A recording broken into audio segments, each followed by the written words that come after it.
Bitta joyda shaurmaga o'xshagan narsa bor ekan. Kefta yoki ko'fta ekan ismi. Hozir maqtash rosa. Birinchi o'rinda halol ekan, ikkinchi o'rinda mazali ekan. O'sha atrofdaman. Hozir keldim.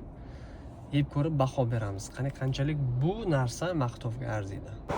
Mana berishsa kichkinagina ekan.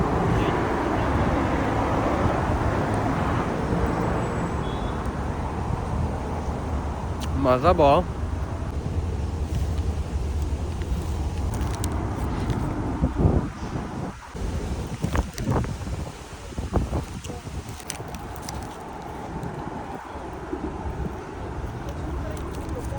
Mazali ekan, lekin sal achchiq. Achchiq yemaydigan odamlarga tavsiya berilmaydi.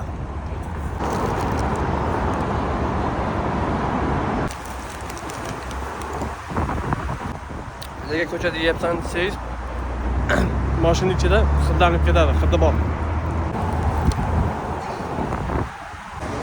Yomon emas. Bak, mazasi bor. Ko'ftani ham yeb oldik. Achchiqligini hisobga olmasangiz, mazalik. Katta emas ekan, kichkina ko'rdilaring.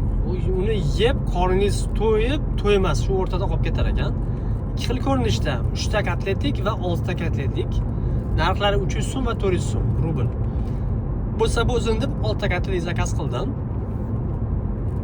Yaxshi. Ko'p emas, kam emas, shu shaurmani akasi. Ko'chada ko'p shaurma yeb yurasizlar-ku. Shu shaurmani akasi. Betga videoni ko'rib kelgandim, rosa maqtab olishuvdi. Yeb ko'rdim, maqtaganchalik emas. Bir marta yeb ko'rsa bo'ladi. Ikkinchi marta kelasizmi degan savolingizga aytaman yo'q. Yeb ko'rdik, ikkinchi martasi o'sha oshiqchalik qiladi.